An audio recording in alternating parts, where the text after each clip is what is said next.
Let's start with the top salesperson becoming your sales manager. Let's talk about why that isn't a great idea. Well, a couple of things are going to go wrong here. So you're going to frustrate yourself, you're going to frustrate the sales manager, and you're going to frustrate the team. 50-60% of the job is coaching the salespeople. And if they don't know how to do it, how are they going to get it done? How are they going to be effective at it? I really would think about not promoting your best salesperson to sales manager. Really bad idea. What you need is somebody that knows how to talk to your buyers, somebody that has sales skills, somebody that's motivated, that takes responsibility, and that has the basic skills to do what you need them to do. It doesn't necessarily mean experience in your industry. Well, welcome to Sales Cigars, the podcast for entrepreneurs where the only smoke we blow is cigar smoke. I'm your host, Walter Crosby, and this episode is brought to you by the Sales Integrator. Crush your sales obstacles with the Sales Integrator. This episode will bust two related myths about sales experience. Number one, your top salesperson. Your best salesperson is a great candidate to be your sales manager. Myth. Number two is a candidate for the sales role you must hire for must have your industry experience. Another myth.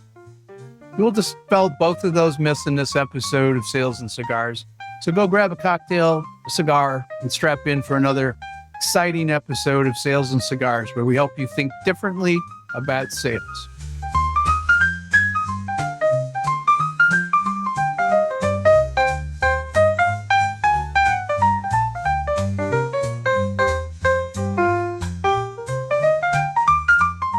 Today I'm actually excited to be smoking this Valencia Almal del Cielo.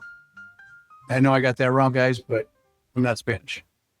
It's an octagon-shaped cigar. It's almost $30 a pop.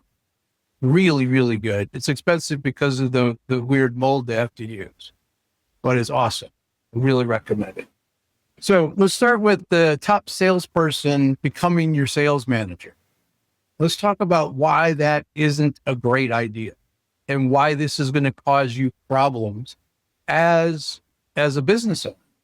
So your top salesperson has great sales skills, probably, unless they just have a bunch of accounts that are been generating business and they're just writing orders, right? Which might be why they're the best salesperson.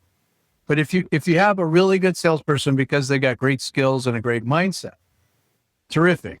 But if you make them a sales manager because of that, is that really the right thing to do? Are those skills mutually exclusive? In other words, what it takes to be a great salesperson, what it takes to be a great sales manager, are not the same thing. Well, a couple of things are going to go wrong here if you do this. And I've experienced this myself. I was promoted from being the top sales guy to being a sales manager. I was dumb enough to take the job, right? Because I thought it was a promotion, and all it did was create frustration. I had to go out and learn a new set of skills that I didn't have. And most sales managers don't do that when you promote them. They don't have the chops to do sales coaching. They don't know how to motivate your people, right? They know how to do what they know how to do, and they don't necessarily know how to change that for the team. They don't know how to translate that information to the team. So everybody gets frustrated and pissed off. You as a business owner or as a sales leader, you're going to get frustrated because they're not going to be able to perform the way you anticipate. They're going to get frustrated as a new sales manager because they don't know what the hell they're doing. And they're too proud to come to you and say, I don't know what the hell I'm doing. I need help. I literally did that when I had my first sales job. I got in there. I was there for 2 weeks and I'm like, hey, Mark, I'm not really sure we made a smart decision here. And he knew what he was doing, right? He's a great entrepreneur. He was willing to spend the time with me to help me. He didn't know the sales part of it, but he knew how to help people get better. And he understood what it was about, managing a process, which we had. And I could help him, translate the sales skills that were necessary. So you're going to frustrate yourself. You're going to frustrate the sales manager, and you're going to frustrate the team. Because these people are like, this guy was their colleague a couple of weeks ago, and now all of a sudden they're the boss. So there's going to be this envy and this jealousy bullshit going on in the team. And this sales manager not used to that. He's used to being the top guy and like, tough guys, right? So everybody gets frustrated. Here's the other thing that'll happen. Take that guy off the street, you're going to lose revenue. You might make him have some accounts and keep some revenue going, which will distract him from being a good sales manager. But he's not going to be able to keep up pace that he was because he's distracted. He's not going to keep that revenue. So you're going to lose revenue. You're going to give it to somebody else, right? Somebody else that wasn't that good. So you have all this level of frustration that's going on. It's a really bad idea to go hire that top sales guy and make him sales manager. And, the other thing is that they don't know how to coach. They don't know how to coach the salespeople. And that's something that is 50-60% of the job is coaching the salespeople. And if they don't know how to do it, how are they going to get it done? How are they going to be effective at it? So you need to hire a sales manager who knows how to do those things and knows how to manage a pipeline and do accounting, create accountability. And that's probably not the top salesperson because they've held themselves accountable to get to where they are. So think about fractional, right? It's not always a great situation. You're going to be able to go get, in most cases, good talent that you wouldn't be able to afford as a sales manager on a fractional basis. And at least they can do the coaching. At least they can do some accountability, right? They're not going to be in your business every day, but it'll take some pressure off and it won't screw up the team, and it won't lose that revenue. So I really would think about not promoting your best salesperson to sales manager. Really bad idea. Okay. Myth number one, I think we've busted that. I think it's something that, we could look into. We do fractional work. Not my favorite thing to do. And I would be willing to do it for a small team and with a plan to go get a sales manager after you know what it feels like to have good sales management and what it sounds like, what it feels like, and what you see, like the reports you see coming at you, the accuracy of your revenue forecast. All this stuff should elevate when you have a good sales manager. But think about that, before you go make this mistake. Look at this, because your sales, some salespeople think it's a promotion and they're going to want to do it. And they're going to want to make you happy, right? And it's not a win-win. It's really not. So really rethink that. Well, let's think about the other myth I'd like to bust here today is that you're hiring salespeople and you believe that salesperson, that candidate must have experience in your industry. And I'd like to say that that's probably not true.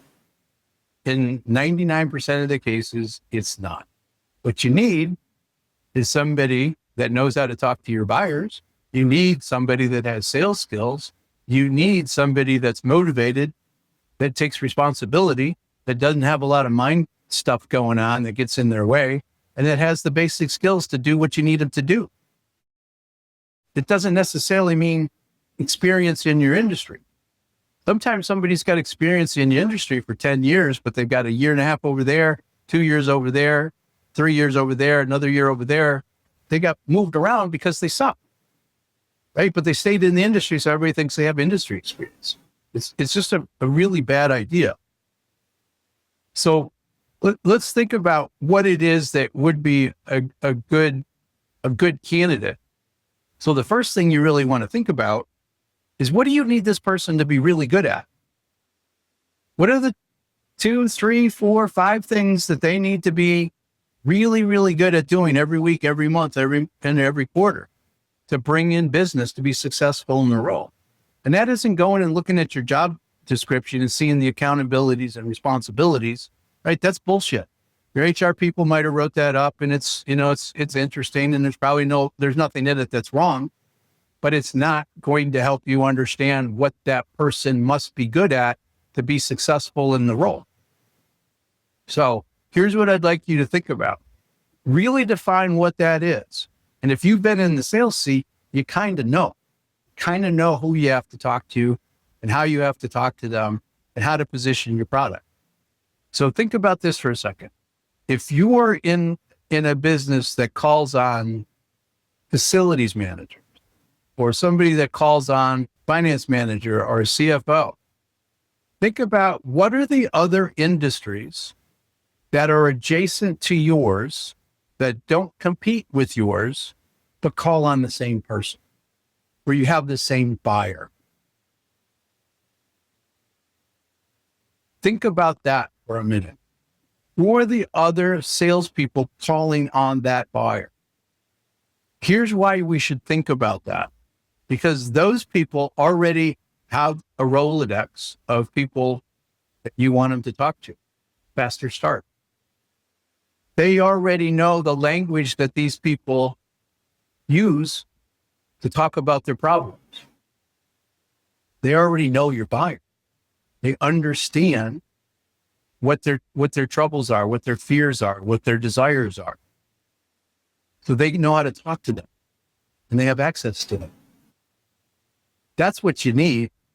You don't need industry experience for you from your business, but you need that adjacent business. It's a comparable product, but if they're calling on the same buyer, it's probably a comparable product. There's exceptions, right? So let's look at the exceptions.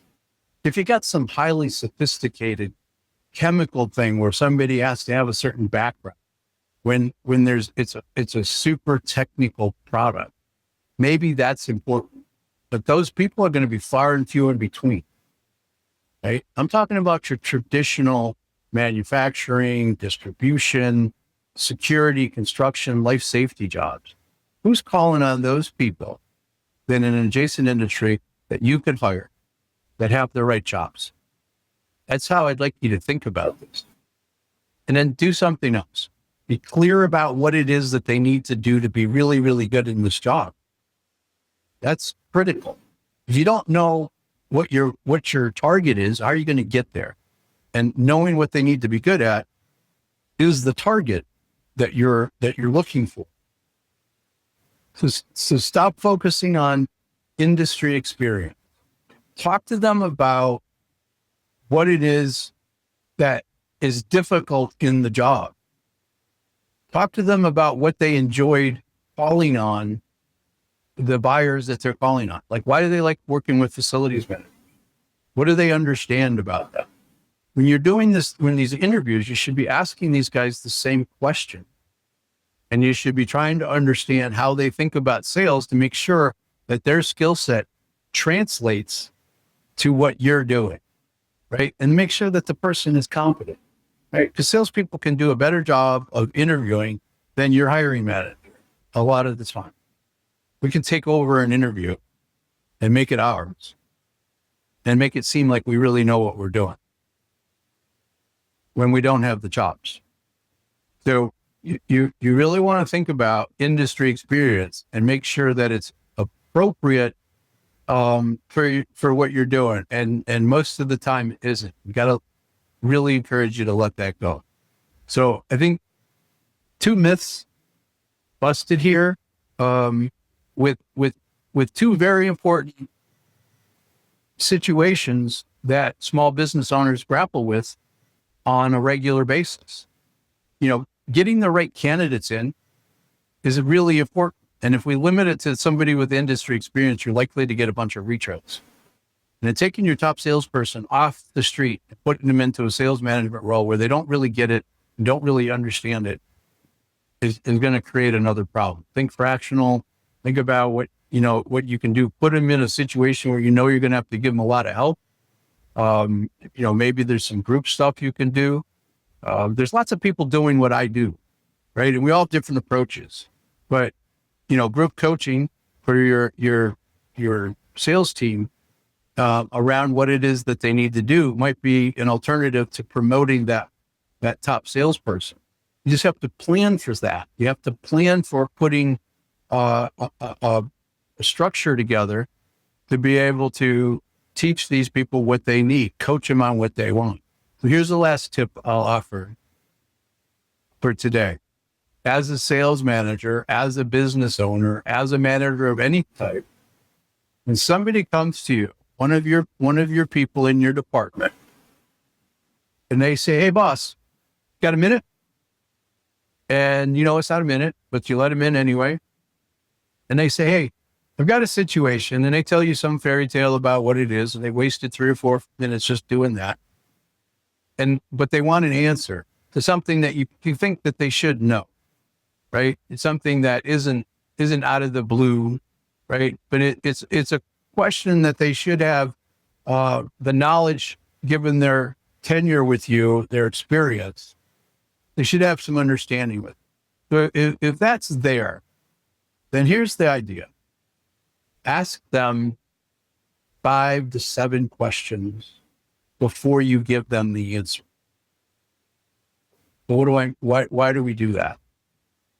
What we're trying to do is to teach them or coach them to uncover the answer for themselves. Because if they walk out of that room, right, they've knocked on your door, you got a minute, boss. They walk out of that room thinking they figured it out, they're going to retain that reason, that answer, more than if you just give it to them.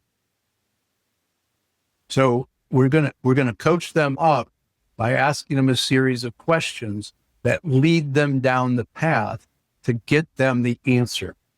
Doesn't always work. Sometimes you got somebody that shouldn't be in the role, or that they're not a critical thinker. But you'll learn that if you do this 5 to 7 question thing. So what does that sound like?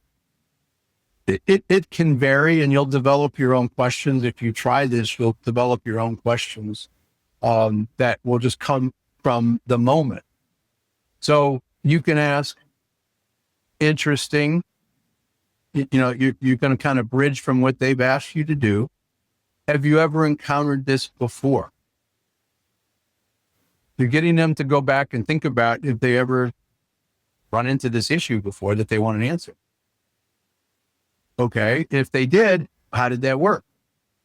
What did you learn? What did you try? Did that work? Why didn't it work? What do you think you could do this time? So if they say, "No, I never encountered this before," you should know if that's bullshit or not. But you can also ask, "Okay, is there anything that you've done that's similar to this? Is there any other deal that you've had that was similar to this? You run into a similar problem at this stage?" So what you're going to do is going to just walk them down the path. It might take 10 questions. It might take 3. But what you're looking for is for them to get farther down the path to the answer. And hopefully the light bulb goes off over their head. And they say, "Oh, yeah, it would be like this." Okay, why do you think that? Keep coaching. Have them explain it to you. It's like, if you get to the point where you can say, "I think you figured it out," win, win, win. They're less likely to come back to you. They've figured it out. They're more likely to hold on to that answer, right? And you've improved as a coach if you can get them to do that. But think about the 5 to 7 questions at that point. I hope these 2 myths are busted in your mind. We've cast some doubt onto those, and we let those go. All right. I appreciate your attention. I appreciate your downloads and your listening to this. Always open to your suggestions. Thanks a lot. See you in 2 weeks.